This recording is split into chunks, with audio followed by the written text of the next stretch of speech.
Scotia chapter of the Canadian Evaluation Society in coordination with the Prince Edward Island and New Brunswick chapters.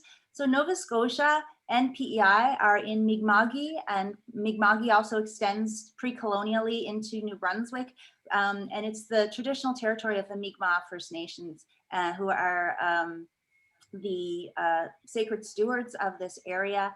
And I want to acknowledge that we are on their territory and that we're under the treaty, the Peace and Friendships Treaty. And also in New Brunswick are the Maliseet people, Maliseet First Nation, and I want to honor their authority over their territory as well. So I want to really welcome, in particular, Ousséni. We've been corresponding for a little while, and in the context of COVID and climate crisis, there's a growing awareness that the leadership out of the Anthropocene is youth, is the youth, the future leaders.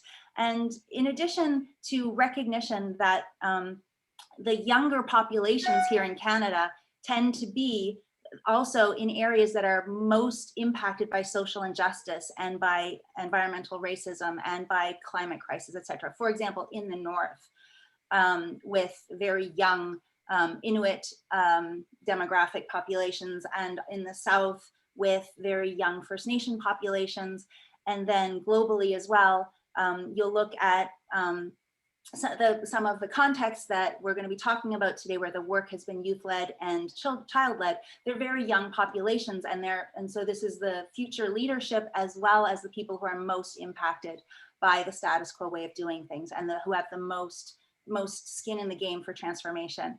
So Ousséni has worked in academic, public sector, and NGO contexts.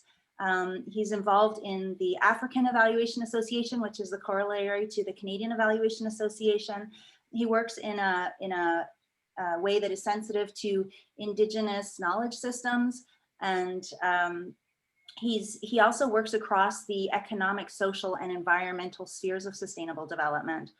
Susan works in an academic context, but also teaches NGOs how to engage youth and children among their client groups to develop, implement, and communicate results of projects that are grassroots projects. So that's very interesting to our chapter, because Rob Chatwin in particular has been working with ARAISA, which is the Atlantic Region Immigrant Settlement Association, something like that, to be coaching them on how to coach service organizations on how to do evaluation well. So there's so many things that we're talking about on an international scale that are absolutely grounded in the most pressing issues for our professional community here in the maritime chapters.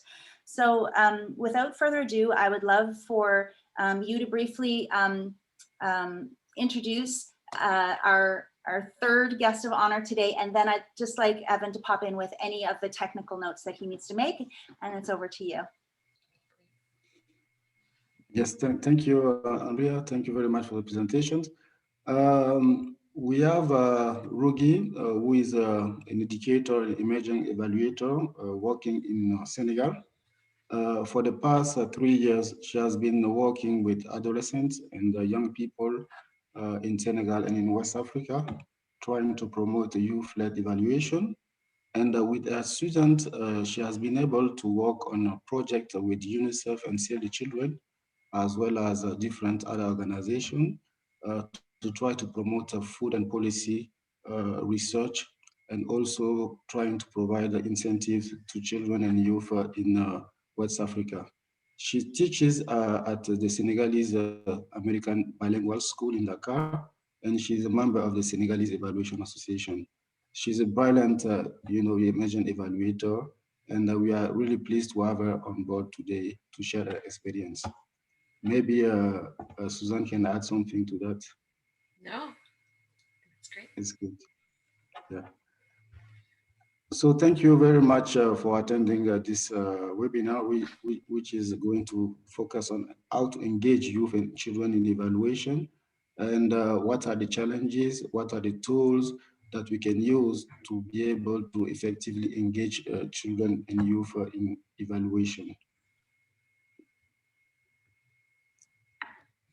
slide. I'm trying to advance, so this gave me a little problems before. Maybe while you're working that out, I'll just say a couple notes before we get going, if that's all right. Yeah. Cool. Okay, so hi everyone, I'm Evan Poncelay. I'm the IT chair with CES Nova Scotia. I just want to go over a couple technical things. One, please keep your mics muted if you're not speaking, just to ensure good audio quality. Also, please feel free to type any comments or questions in the chat box, which can be accessed at the bottom of your screen with the chat button, or if you're on your phone or tablet, you might have to click on the more button. Usually there's like 3 little dots to denote where the more button is. And for those that are that have joined recently, just to let you know, today's session is being recorded, and a link to the recording will be made available in the coming days. All right, that's it for me. Thank you very much. Yeah. Yes, thank you. We are trying to facilitate this webinar around 3 main things: the presentation, the introduction, and also the case studies that we want to facilitate with you today, and also some kind of Q&A at the end of the session. So we have three main parts for this presentation and webinar. As you know, child participation, youth participation is really important in development. It's an opportunity for all the people, all the communities, all the donors working in international development to be able to give the opportunity to children and youth to make their voice heard, but also to influence, program and project being implemented in different settings. And why are we trying to involve children and youth in evaluation is because it's a right. The first thing to mention is a right, and this is mentioned in the Convention of Child and Rights, the UN Convention of Child Rights, the Article 12. It's also an opportunity for programs and NGOs to make sure that they are bringing performance and quality in programs, because when you give the opportunity to children and youth to be part of a program design, to be part of planning, to be part of implementation, and to be part of a program evaluation, you provide them with opportunities to say what they really want, to say what is not working, what is working, what are the main things that they want to see in programs. So this gives the opportunity to improve the quality of programs. And that is why we are really interested in having children and youth in our programs. There's also the feeling of ownership. When you give the opportunity to children and youth to participate, they feel like they are part of the program, they are part of the implementation. So that gives them a feeling of ownership. And that's also important for us to mention. Next slide, please. What do we want? As I said, is really important to give them the opportunity to express themselves, to make sure that they're really part of the programs and the project for which we are providing support and assistance. But also is an opportunity for us to make sure that we are taking into account the needs of the children and the youth, and that we are improving the quality of our program, throughout implementations. So this is really critical when NGOs or programs and donors are thinking about how to involve children. The main thing is to make sure that their needs are taken into account, and also that we are providing them with opportunity to express themselves along the way. Next slide.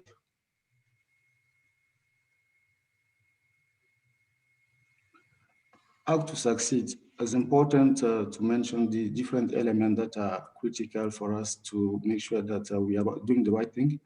First, it's important to address the standard for participation. So when you want to make sure that children are participating, you have to set up some standards. So different organizations, including the UN system, have set up some standard for participation. So those participation standards help to make sure that we are moving towards the right things in terms of participation. Also, it's important to take into account the capacity of children. So the cognitive development of children and youth is important to have a knowledge about that, to make sure that what kind of tools, what kind of processes, what kind of approaches and methodologies we can use with children, taking into account their capacity. And also, it's important when working on child participation to take into account different perspectives, including best practices and the lesson learned from different setting and context. Slide. So Now, I want to give the floor to Susan to continue. yeah, and I think I'm gonna, we wanted to add some things. Andrea Lesa asked, I mean, we're all dealing with COVID-19 everywhere around the world, but just some thoughts on what's coming in the countries that we've been working in. You know, it's really forced all of us, our countries, our communities into crisis management, you know, and we're all working on COVID preparedness and response, but, you know, how does that fit in with youth participation and really, you know, what exists already that we can build on, which is the first point, how to build on, but how to recognize children's creativity and innovation and play to deal with the kind of disasters, if you want to call COVID-19 a disaster, and then really make sure that decisions are inclusive of the most marginalized children. So that's kind of what we're all trying to do. And it equally applies to youth-led evaluation. But it's really interesting because it also gives new opportunities. You know, we don't really even know, this pandemic is still unfolding, but we know there's going to be still to be defined consequences. And there are these issues of equity and gender and climate change that have become so visible in a way that never was before. And so the other thing that's kind of happened at the same time evaluatively is there's a lot of real-time data generation and use to really build national and global responses. And so there's this new opportunity in youth-led evaluation and evaluation in general to really engage young people in and adding value to the government's developmental discourse. And also M&E, which also often has a time gaining prominence, it actually allows an opportunity to build the prominence of database decision-making. So that's what we're trying to work around all of us, and it's across the world. Now we wanted to have, to go back though, to a pre-COVID experience. Rugi was as a field supervisor of this UNICEF Save the Children WASH evaluation. So we wanted to give her a few words just to give you a flavor of what it was like in Senegal. Thank you. So I worked as a field supervisor with some of my students who participated as youth or young researchers in this project on adolescent hand washing practices or behaviors across Senegal. There were young people or adolescents that were chosen in different parts of the country, and I was one of the supervisors for those in Dakar, which is the capital city. I had 6 students that I followed around and helped to train along with Ousséni and the team from Save the Children and UNICEF.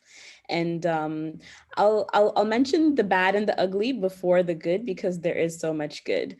One of the issues that we had was with scheduling. Young people had busy schedules, they were in school, they had other engagements. And so working around their schedules perhaps was one of the most challenging aspects of the project, making sure that they weren't out for too long and that they would be able to move from one part of the city to another, depending on where the young people lived. So scheduling issues perhaps were the biggest ugly or the biggest bad. As far as the good, the feedback that I have gotten directly from some of the young people was one, being exposed to a new experience of being able to apply what they had been learning in my class for my students, but also as part of the training, being able to have a real world impact. And one of the things that stuck to me was them not only just having a voice, but having a role.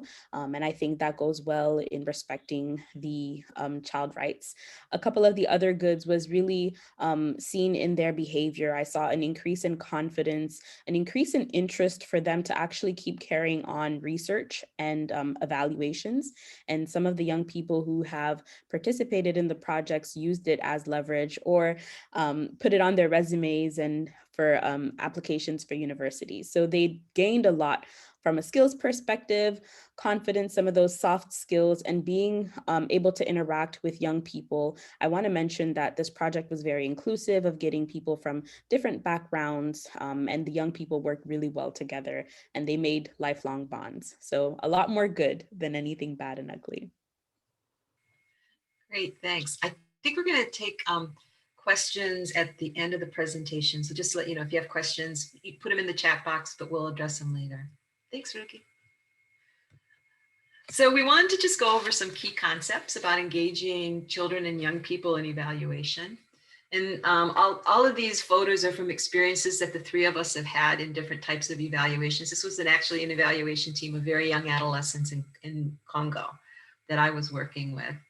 But some of the key concepts we've already touched on. And when you think of youth-led evaluation, there's really these four component areas that kind of interact and give the kind of synergies that Ruby was just talking about, right? Mobilizing young people, positive youth development, participatory evaluation is a way to really bring in the voice of young people and the role and the capacities, but also acknowledging the capacities of young people to engage and be engaged. So positive youth development, I think we've already been talking about. I think it's a pretty well-known, at least, I don't know in Canada, I imagine it's pretty well-known for people who work in youth programs, you know, a program approach. It's really trying to build the asset base of young people themselves, but also mobilizing the community around them, because young people may not have the power to act on their own unless others give them the space, right? And so it's a way to think very comprehensively and holistically about how young people develop.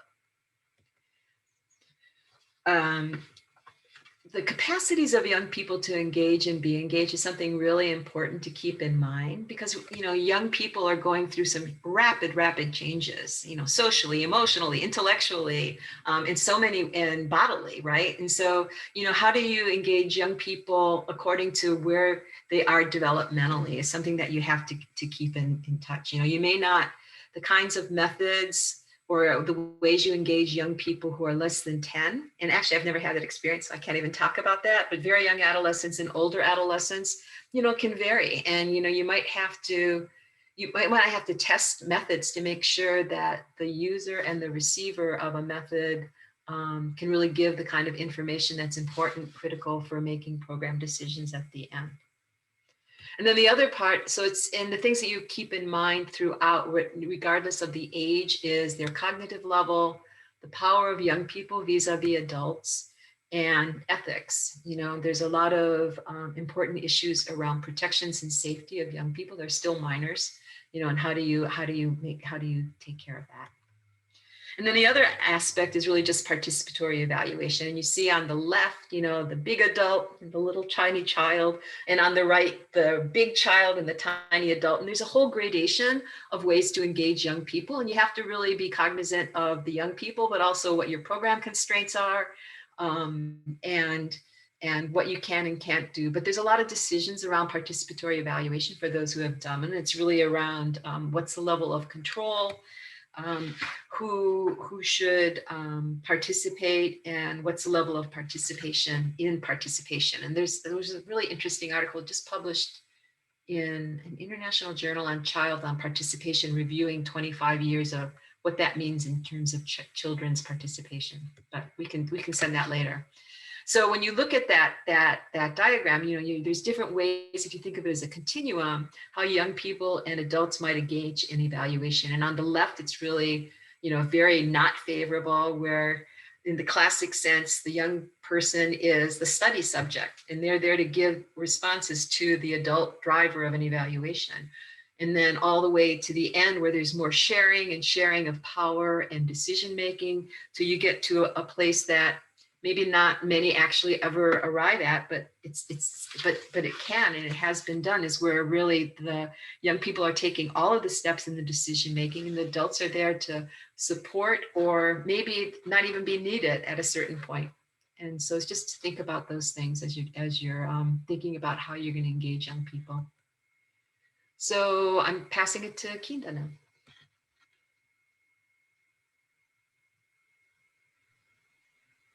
Thank you very much. I think what is really critical in youth engagement and children engagement in evaluation or research is to be able to set up some frameworks and approaches that will help, to do the right things for them. So I talk about standards and norms, and these are the things that we need to promote in our program, in our settings, place of working, to make sure that we are providing children with the best opportunities to be able to participate.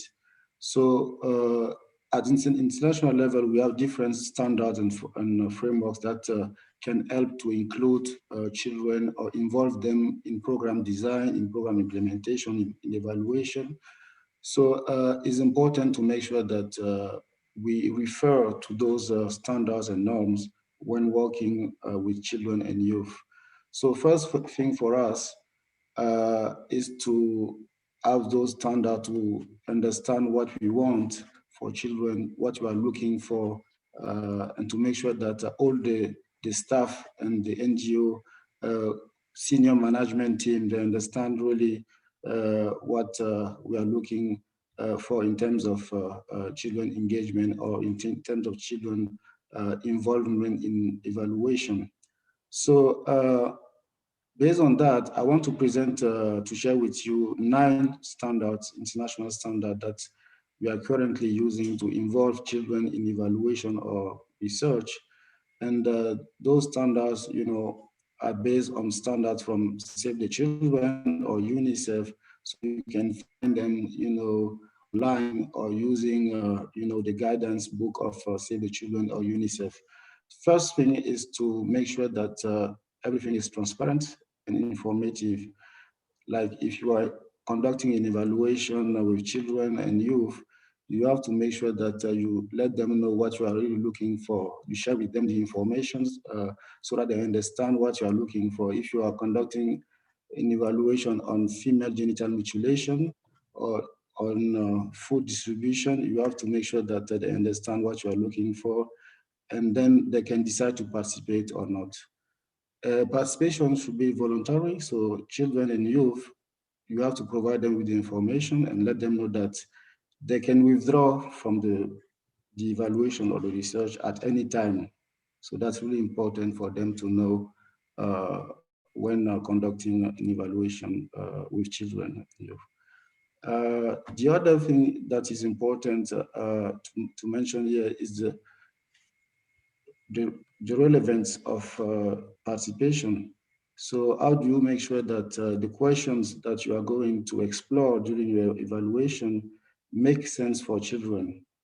So you have to then discuss the questions, and also all the thematics areas that you want to explore with children and youth, for them to provide some feedback and some comments and their opinions about the questions and the thematic areas that you want to explore.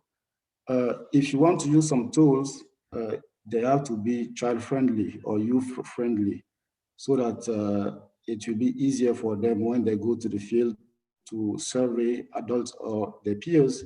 They know how to do it. So the tools that you are going to use are to be child-friendly. So there's a typo there. We missed one, but we can correct it and send it out. Should I go on? Yeah.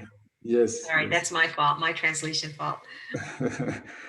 Yeah, participation should be inclusive, meaning that we are considering all categories of children, or all category of youth, the disabled, the marginalized, the blind. So you have to take into account different categories of children. So you don't have to say, okay, this children is not able to read and write, so I'm not going to consider him for an evaluation. You have to take into account the situation and of everybody, giving them the opportunities and the chance to participate.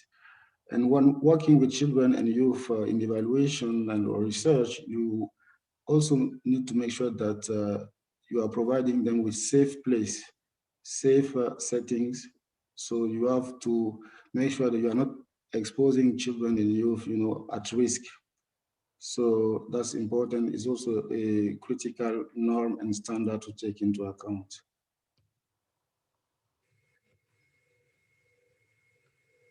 You have to be respectful. You know that children and youth, they have their own ways of doing things. They play, they study, they work. So you know, from Monday to Friday, they have to attend schools. So if you are conducting your evaluation, make sure that you invite them for meetings or training, maybe over the weekend, not during, you know, working hours from Monday to Friday. So that's something really important.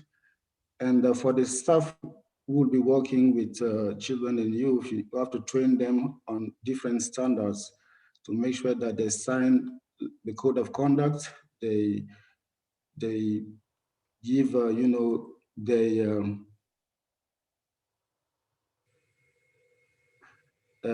so that's also really critical. So it's not just about the staff of the NGO or, you know, the UN system. It's also about the consultants,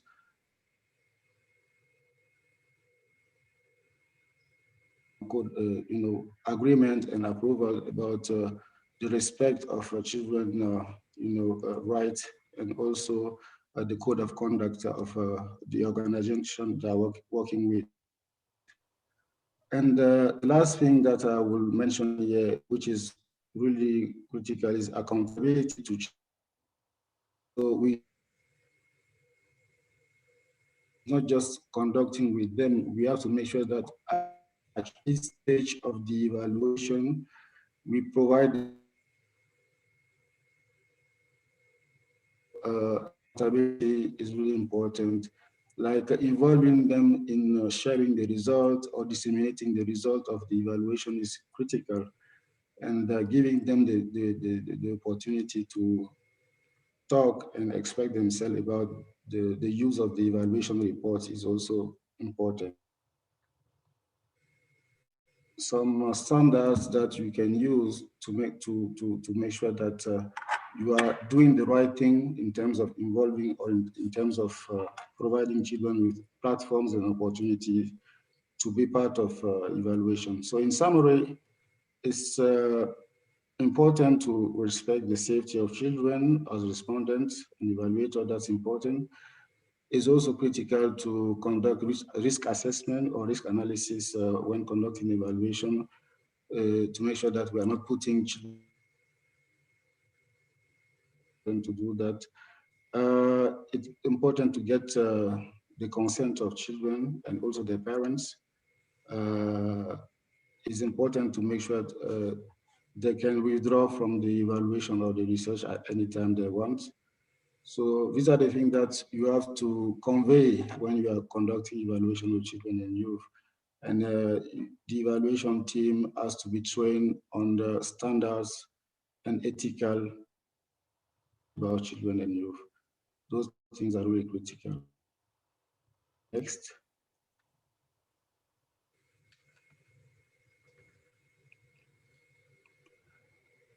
And I just want to share with you an experience from Save the Children in 2015, which aimed at, you know, exploring the different type of participation, but also to see why and the reason behind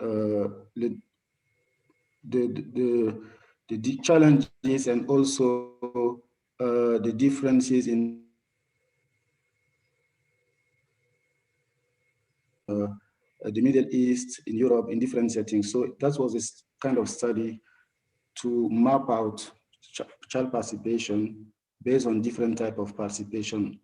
And to mention that we have three types of participation: consultative participation, collaborative participation, and child-led participation. So for the first one, consultative participation is just when we consult children just to get the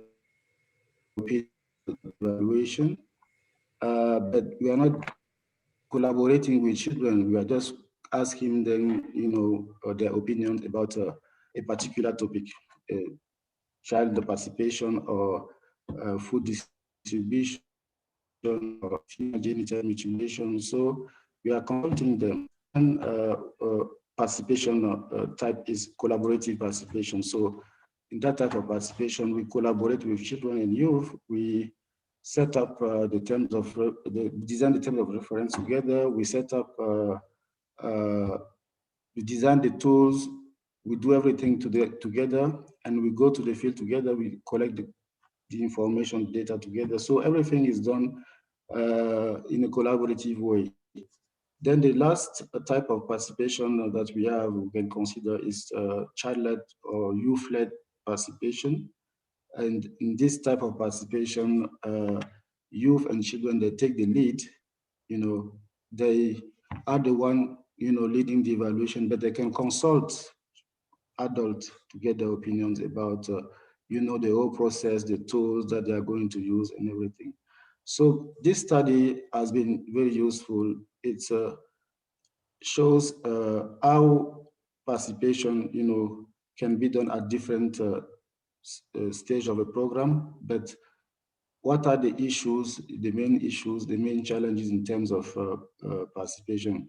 I'm not going to go through everything, but this graph shows you that it's really critical to give the opportunity to children to participate in evaluation and monitoring, because in the graph you see that the main pain point here is the section or the part on M&E. So we are not giving children and youth the opportunity to participate in monitoring and evaluation.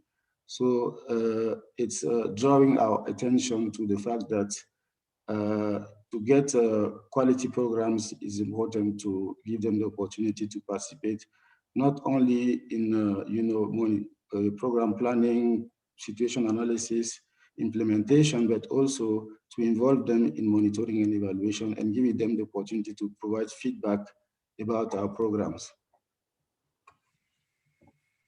Great, thank you. So we wanted to just give you just a flavor of some of the tools that have been adapted for evaluation and involve young children and really adapted so that the child can use the tool in a participatory evaluation and the child or the respondent can respond well. So it's really just really quick overview because they're in the case studies, but also to give you that, there can be quantitative, qualitative tools. I don't know if people who have used a lot of participatory methods, it's infinite, the possibilities and the combinations of things you can do. But that's been kind of our basis for engaging young people because it really, we'll talk about later why. So we're going to share a range of experiences from Burkina, from a multi-country study, from DRC, and from Senegal. And they're kind of at different phases of evaluation where children were engaged as evaluators, running the whole gamut of kind of the evaluation world. But just a little bit on participatory methods, really choosing the method, the appropriate method is really important because it needs to facilitate collection by young people and their participation, the participation of respondents. And I think as Kinda was saying, it's got to be kind of fun, or maybe it was Rugi, kids are kids, right? So it's got to fit into their worldview too. You can still be a serious evaluator, but have a different perspective. And the whole thing is really because the participatory methods allow you to change the balance of power, right? And the way you do that from either a teacher and student, which often that's a confusion in evaluation, or just an adult and a young person, these participatory methods really help change that balance of power so you get better data and better interaction that go from passive to active, and sort of for young people in particular, the adolescents going from verbal to visual, because it's a lot easier to express yourself visually and depending on where you are developmentally. So one of the wins that we used in Congo was most significant change. And you may have been, many of you may already know that, but we sort of wanted to make sure it would work well with young people.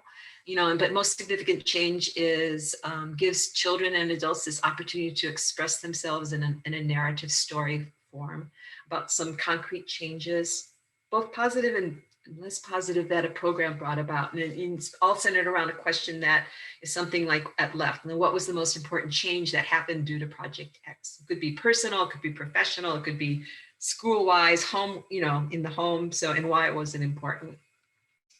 So it's nice in terms of even of an equity way, because the outcomes aren't defined by the project, it's defined by the responses. So it's kind of open-ended. And also it's easier for children to remember changes using visual tech, using sort of a story technique, not a classic focus group discussion or interview.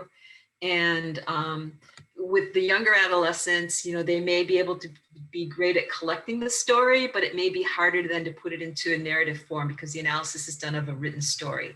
So sometimes you need some help from, you know, we've used older youth who act as mentors to younger kids so they can help them actually move to that next stage.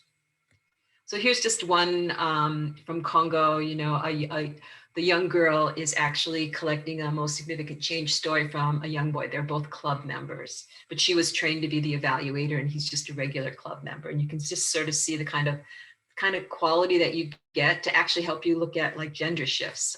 This program in Congo is trying to look at developing more gender equality attitudes and behaviors. Okay.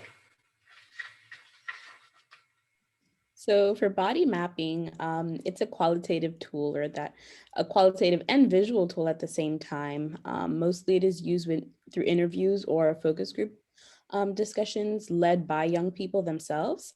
And so in the context of the hand washing study in Senegal, the students or the young people who were the evaluators in this case gathered around different community members. Typically it was the children in those communities, and asked them questions about what did they see related to hand washing practices? What did they hear about hand washing practices? What did they do themselves? And so associated with the different parts in the body, they would be able to collectively the data and report it. And so it's a great qualitative tool. It can also be turned into some type of mixed methods approach where again, it's a visual as well as narrative form. And so I think the next slide shows some of the visuals. It can be used before and after, so you can use it to compare, post a particular intervention. And these are two examples on how this can be done by young people themselves.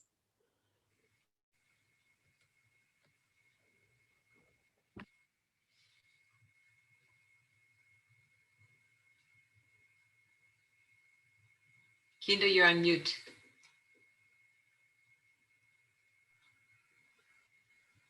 Rogi, you can continue, no problem. Okay, so the dot voting is a more quantitative one. I think this is a common one that's used even in adults, making sure that you can visually see which are the statements or the choices that are most popular or most common, or that people can visually see how this one might have the most impact. So the response categories can be established. Sometimes you can divide it by gender. So looking at what do boys versus girls think, and you can see very different responses. And it allows the young people to identify and even rank the main issues, whether it's the challenges or the attitudes or the program outcomes. And here you can really apply critical thinking and question, even invite more questioning. And so in most cases, or at least in the cases that were used, each child can get 3 votes. And then that helps to highlight what can we see in terms of the analysis. And I think the next slide shows a visual also of young people using the dot voting method.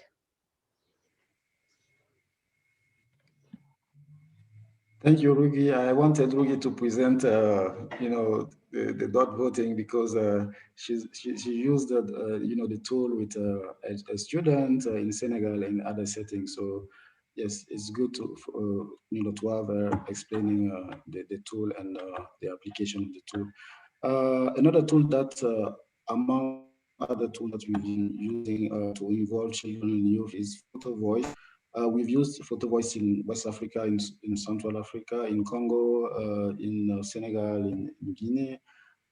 So the idea is to use cameras and based on the questions and the thematic areas that we want to explore for an evaluation, to train children and youth on how to use cameras, for them to go to the field and then capture what represents what you are exploring. Like if you are exploring female genital mutilation, so if they go to the community, what could represent female genital mutilation for them, so they can capture something in the community, and then they come back, they sit together, they can then debrief about the pictures that they've taken, and then based on facilitation and also discussions, we can come up with some ideas and opinions about what children think about a particular topic. So it's a good way to complement focus group discussion using cameras to be able to get additional information and even something about a particular topic. So that tool has also been useful in different settings. So you can see the pictures in different settings using Photovoice. Children that went to the field, they captured, this was an evaluation on the hand washing in Senegal. So children were given the opportunity to go and capture what represents, the key challenges to hand washing. And they came back, they discussed, and then this was facilitated by myself and, Rugi and other people involved in evaluation to get children views and perception about hand washing. So I think it's a good tool to use when working with children and youth. So this is just, as I said, there's a lot of ways to think about participatory methods. A lot of the stuff that's used in evaluation has been adapted from child psychology, and participatory learning and action, at least in the countries where we're working, and I think there's a lot more experience actually of youth-led evaluation in industrialized countries, but this is kind of what's going on in the places that we're working. It really needs to be more developed.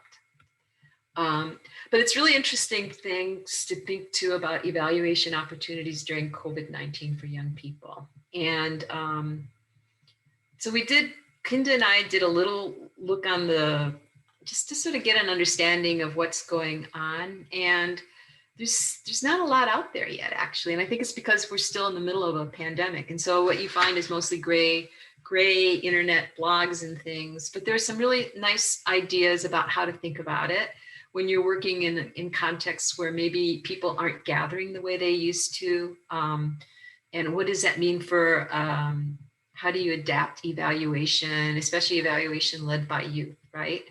And so there were sort of three areas looking at, like, how do you actually get the people? Because usually you could find them in schools or in clubs, and that's maybe not évident when people are basically being at home, right? So, finding people, just trying to find out, connect with them on social media, or just via organizations that have already set up communication structures with their members, like youth-led and youth-serving organizations. Find out what young people are already doing. They're not just sitting there doing nothing. There's a lot going on, actually. And then how do you maybe build on something that's actually going on, and then maybe add an evaluation lens to it. But then, once you're in contact, then you can ask for young people's participation in assessments. There's a couple interesting sort of global tools out there. U-Report, which was developed by UNICEF to really give voice to young people as reporters in their community. It's SMS based, and countries have their own, as well as a global one. And they actually set up a COVID-19 information center. So there's some things like that already are being used to try and sort of engage young people in evaluating what's going on in their lives. And then the whole engaging and taking action is, making sure youth voice is there, conducting assessments and getting young people to really help with conducting assessments. And maybe it's a Facebook outreach, right? But to understand, what the situation is, what's the needs in that assessments, emergency responses. I'm working with this group in Ghana who they've been using a lot of Facebook Messenger and Facebook app to have young people report on where services are no longer available to them, or just some of the issues that they're facing around violence, things like that. And again, it's really sort of just thinking, it's the same methods, but how do you adapt them to COVID in terms of intercept, outreach, just to monitor issues, rumor tracking around COVID, disrupted service lines, things I was talking about. And then the adaptations, because the adaptations are to the methods and to the strategies, right? And there's a lot, at least that I've heard of, has been virtualized, so that you still get participation, but it may not be in a group setting. And there's a really nice little example of Kosovo. Again, it was a UNICEF program where they were doing a national assessment of youth issues during COVID, and they had a youth, what they call youth accompanied. And we can give you the website for that, but I think you can just Google it. It's one of the few written up examples of how evaluation has been adapted for this current world we're living in. So what we wanted to do is have any questions, if there's any questions, or if not, we wanted to let you get into breakout rooms and just kind of tackle some of the 3 areas that are really important: meaningful youth engagement, protection strategies, and selection of young people for evaluation, and using case studies to sort of think through some of the issues in your practice and in the world of COVID as you work through. But are there questions first?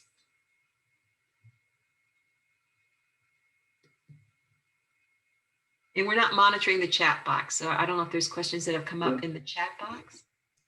I think we also need to, Sorry, there was a question about the ethics of sensitive topics such as female genital mutilation.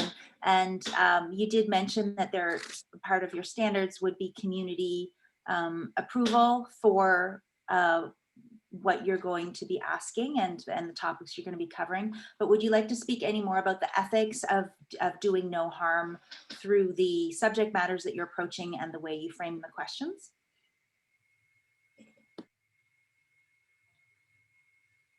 Any responses? Any thoughts?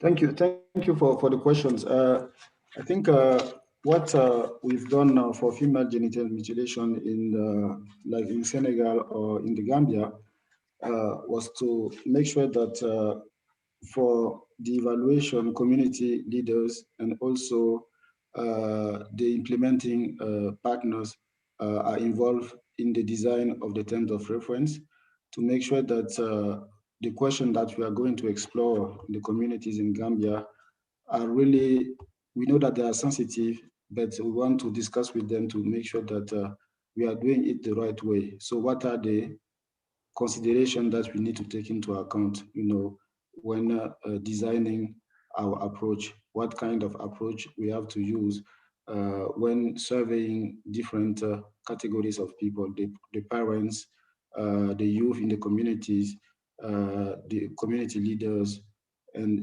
the teachers, everyone in the community. So what are the do's and the don'ts that we have to take into account before going to the field?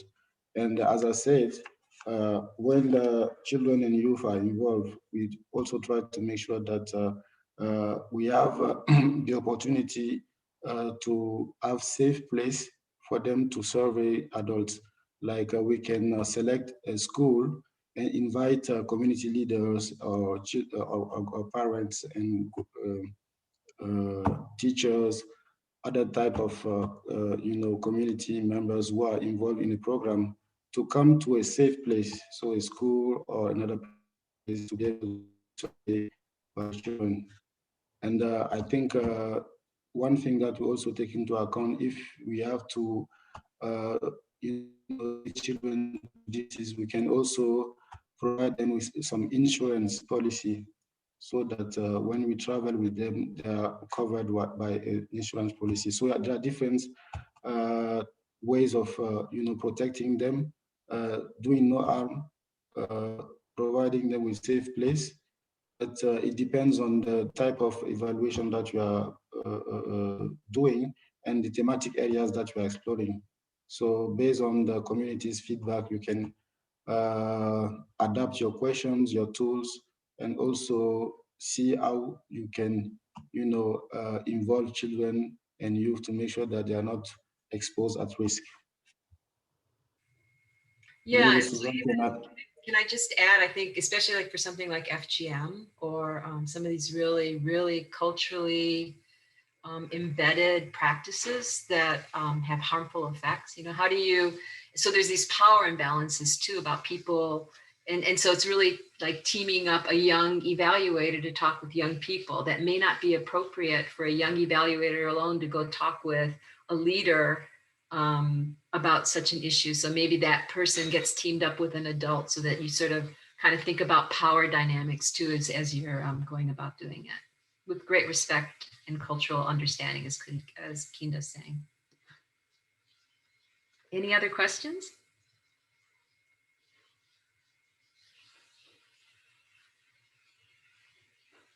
Are you ready to go into some breakout groups then? It's random assignment and it will happen magically, but the idea is you were already sent case studies. I think we can probably put them in the chat box if you haven't downloaded them. But just read on them. And these are the real life examples, with some sort of comments on what's working or what some of the challenges were. And then there's 3 questions at the end that we just want your group to discuss. And then we're going to come back and just be very quick to share 1 or 2 takeaways, interesting thoughts or reflections that your group had, just to sort of close out the session. So whoever does the magic of breakouts, feel free. I see Ritu, I think, had a question too. If we did you want to ask a question, Ritu, before we jump into breakout rooms? Yes, Kinda. How are you? Yeah, excellent work. There's a question which I asked myself. So it is like, who owns the evaluation process, and who owns the findings, and who uses the findings? And I am here speaking like from like if you're engaging the communities or young people. What is your take on this? Who owned it, and how were they involved, like in terms of depth and range? In what phases? What I heard was in data collection and a little bit of reflection. I think every evaluation is going to be different, right? And it's, I think we're always aspiring to be towards the right, so that it's the young people owning it. And, you don't want to be in the situation where young people are involved in data collection and then they don't have any inputs into recommendations or things. So I think it just has to be done very thoughtfully and consciously about what you're achieving and making sure that young people have their voice in as much ways as you can. But you don't want to have disappointed young people because, oh, you had us collect all the data and then what do you mean we don't have any input into our programs, right? That's what you're trying to avoid. I don't know if others have, I don't know if that answers your question, but and I don't know, maybe Kinda and I think, yeah, maybe we can add to what I would say. We have conducted just an example in evaluation in West Africa covering 8 countries. And in that evaluation, we estimate the time, that we can have for that evaluation. And we said that, okay, for that evaluation, we have the time to involve children in different phases of the evaluation, including the development of terms of reference. So like for each element of the terms of reference, we had some workshops with the children and youth to discuss, the different areas that we want to explore. So they gave their feedback for each element and dimension of the terms of reference. Then, we validate the terms of reference. We develop the tools with them. For each country, we had a representative in each country, providing feedback about the tools, qualitative and quantitative tools. We travel to different countries, providing training to youth and children for them to be able to collect data with the supervision of youth and adults. For the analysis of the data, children were involved in qualitative content analysis, and the quantitative analysis, was done by Save the Children. But then for reporting, and we had two reports, a wide, a broad report for a wide audience, and another report, a child-friendly report, that children and youth can use. So they were involved in reporting, even for dissemination of the result of the evaluation. Like for the dissemination, we invited them, to be part of workshop, to share their knowledge and their experiences, data collection. So it's possible to involve them at each stage of the evaluation, but it depends on the time that you have. It also depends on the capacity, as I said, of the children. So you need to make sure that you train them well. If you want them to analyze data, you have to train them. If you want them to collect data, you have to train them.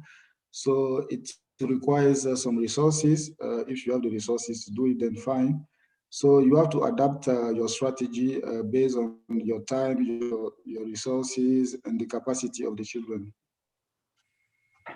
And so that means too, making sure it's budgeted as you're developing an evaluation, because otherwise it does take resources to do participatory evaluation anyhow, right? But if you believe that that's a way to really get good data that's actionable, that's really relevant, then you need to budget for it and provide training and the other supports that make it happen.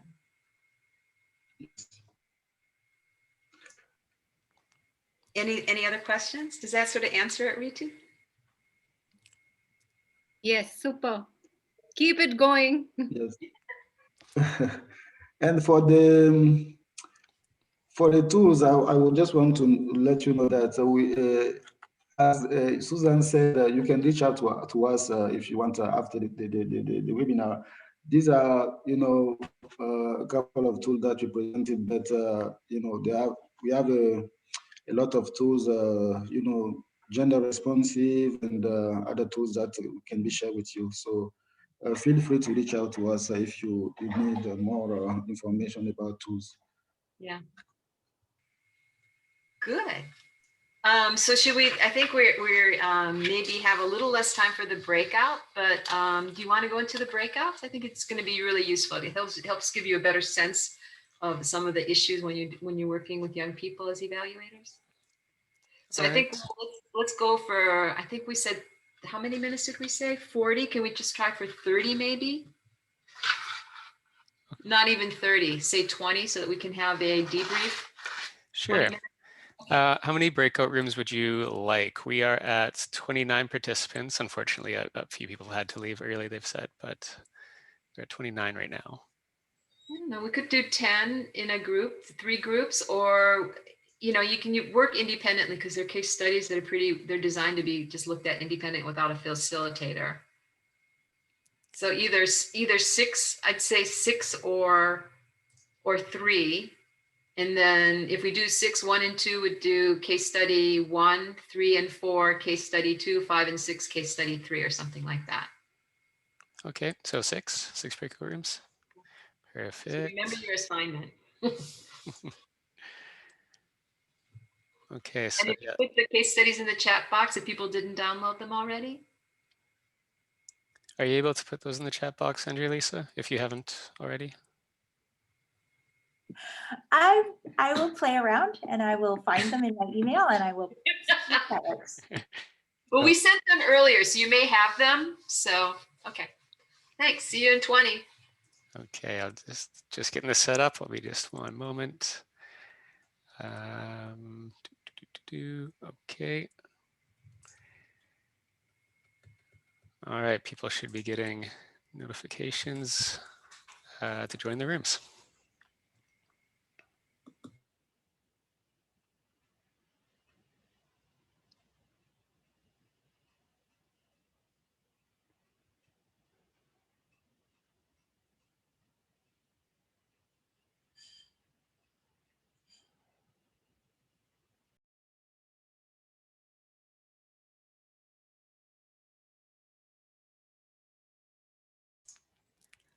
Alrighty, it looks like everybody is back from the breakout rooms.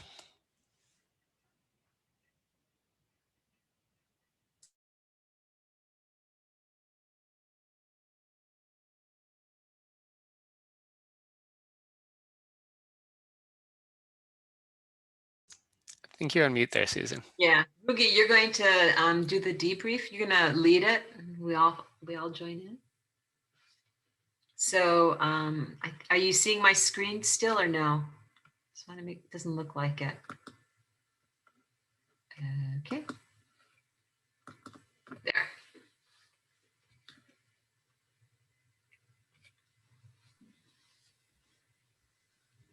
Okay, so thank you everyone for participating in the different breakout groups. I was actually in breakout group for the case study number 3 on selecting young people for evaluation teams, and we had a really engaging discussion here. And so we're opening it up to some reflections and questions that you had in your groups. I just wanted to highlight a few key takeaways from the presentations leading up into this point. And one being the importance for young people to be involved in evaluations, not only in what they can do, but it's also something that they should be able to do. So really honing in on the fact that this is a child right.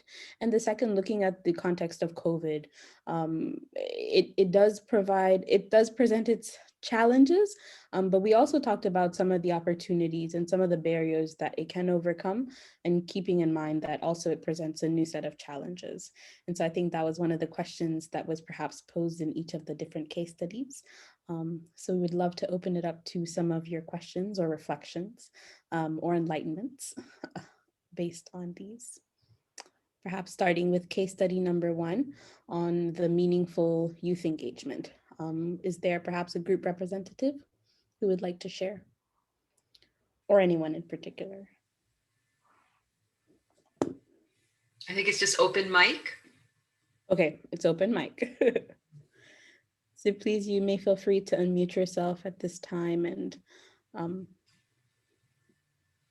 Hi, it's Joanna. So our group did the Growing Up Great case number 1. We were quite impressed, and I guess it's hard for those if you haven't read the case, but we were quite impressed of the engagement of youth throughout the process.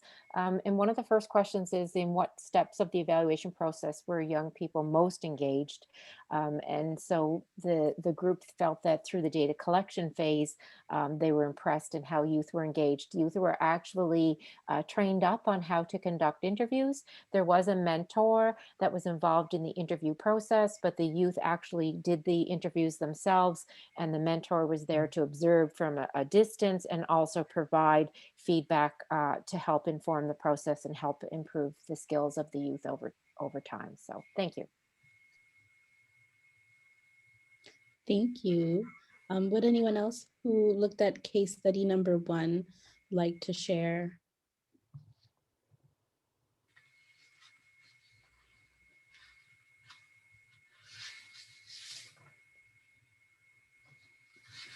Okay. Or we can move to case study number 2 related to the protection strategies. If a representative or anyone would like to share a reflection or a question based on the case study that was explored.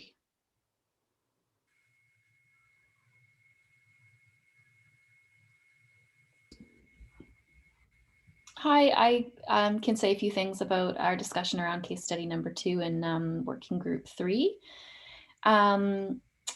We talked a bit about risks, wondering about just if so there were children going out into the community to do data collection, accompanied by an adult mentor or supervisor. And I just want, they're so brief, the case studies, that I just picturing kids going out into the neighborhood, just wondered if they stayed within their communities, if they're familiar with the communities, if they were familiar with the areas where they went, so if they felt secure there, or if there were ever any areas they may have felt less secure in. So there was that security risk issue. Just thinking about what that environment might have been like. And then we had a great response to the question number 2 about doing something differently to get better buy-in from parents and guardians. So we had a member on our team who was working with adolescent girls and found that once they tweaked the project and got kind of buy-in and ownership from the participants, the girls who were participating, that then the parents kind of came along with that. So especially fathers, that once they saw their kids like being invested and having ownership in the project, they got kind of invested as well. So just having, I guess, that transference of the adolescent participants feeling involved and engaged and kind of taking ownership of the project, that then built out to the parents being more engaged, which sounded really cool. And the last thing I wanted to mention is we had one of our members was doing interviews with, we were talking about kind of telephones and control of electronics within a household and what kind of tension could arise from access to electronics and sort of access to phone time, and that there can be considerations of just getting devices charged and making sure they're ready to use, and that there can be some household dynamics at play there in terms of who controls access to kind of charging and maintaining devices, and also whose kind of devices take priority if there's only limited charging capacity. So that was related to kind of the whole thing about just being aware of conditions that might impact the data collection and the study. Thank you, Lara. Would anyone like to share for case study number 2?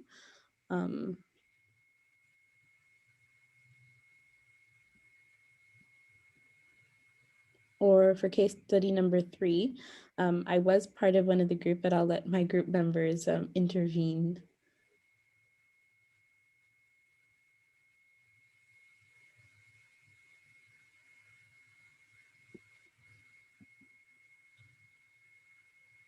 There were 2 groups, so there are 2 group 3s. So anybody from either of those 2 breakouts.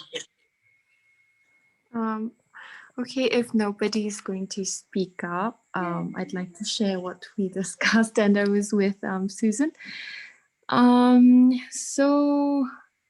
Case study 3 is on, I think we discussed mostly on how we could better go about recruiting the evaluators who are also children. And in this case, it's interesting because we learned that the evaluators were recruited from communities that are particularly vulnerable. That kind of makes sense. So in a way, the children who are evaluators are also a part of that community, so they could also have been participants.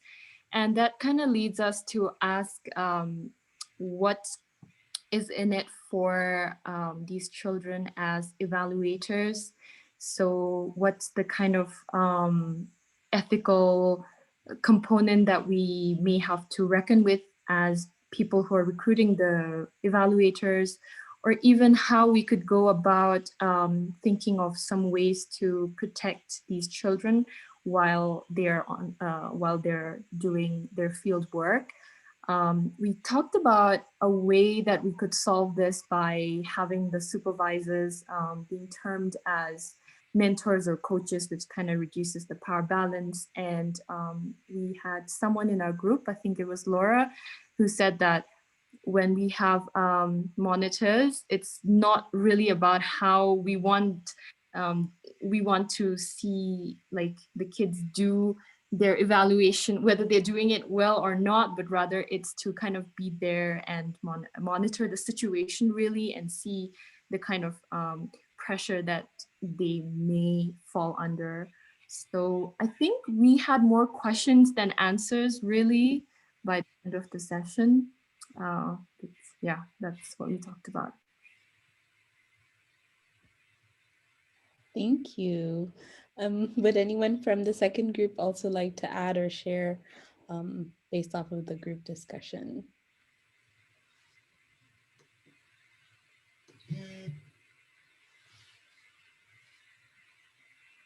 I hope it's okay. We've sort of gone over time at this point, but another 3 minutes maybe, and then we can close. Yeah. Well, I think I can just close it off. In the group, in the second group for the case study number 3, we did at some point talk more about the implications for COVID-19 and what that meant, and how that might have influenced, or how that could influence the recruitment of young people in different evaluations, or in this particular one. And so we talked about how technology can be a means of reaching young people in situations where they might not have been able to be reached, but also presenting its own set of challenges. So maybe we can take it forward from there, since we're short on time.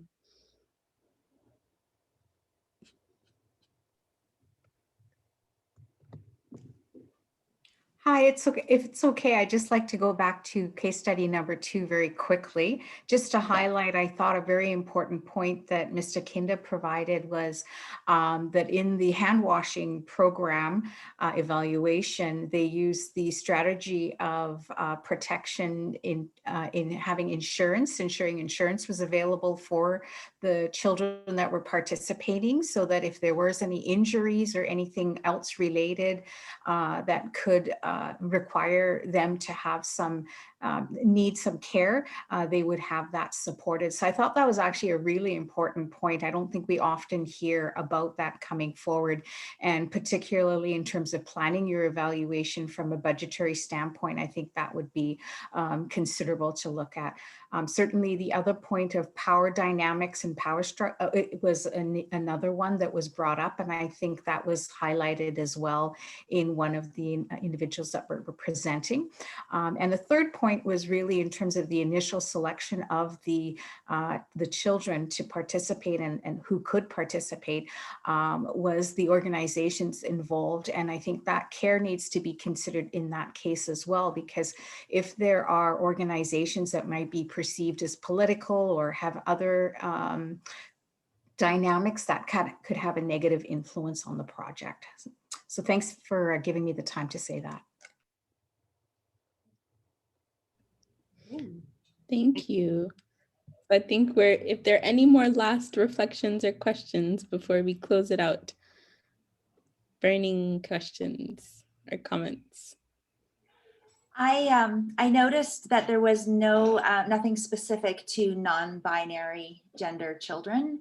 And so when we're talking about gender sensitivity, I think that is an important part, especially with the body mapping, that would have to be taken into consideration. I also wanted to just thank you all so much for your generosity in offering this presentation and your expertise today. It is so relevant to many, many dimensions of diversity and considerations about how to be authentic in increasing influence across dimensions of traditional underrepresentation and the power dynamics involved in that. So I think there's so much food for thought here. Depending on where you work, you will take different things away today, but there is so much for us to work with. And I'm so glad that we're recording this, because I can really see us continuing to use this. I don't know if, Rugi, if you are on LinkedIn, but if anybody wants to follow Ousséni and Susan, they are on LinkedIn. Also, I put a note that you can subscribe to CES Nova Scotia and stay in touch with us, because we will be continuing to have this type of event going forward. So thank you very much. Thank you very much. Thank you very much. It's really a great opportunity to share. And I think, yeah, we will continue to share after the webinar. Yeah. So thank you for the opportunity. And yes, maybe Susan. No, I just thank you. This is really a nice opportunity for all of us. Yeah. So, and we're a little worried about bridging the international worlds that we live in, but I think it's actually pretty relevant. So we hope that you felt it was a good use of your time too. Yes, yeah. 1000%. Thank you so much. Yeah. Thank you so much, everybody. Thank you. Good night. Yeah, good night for some of you. Bye. Bye, everybody. Bye.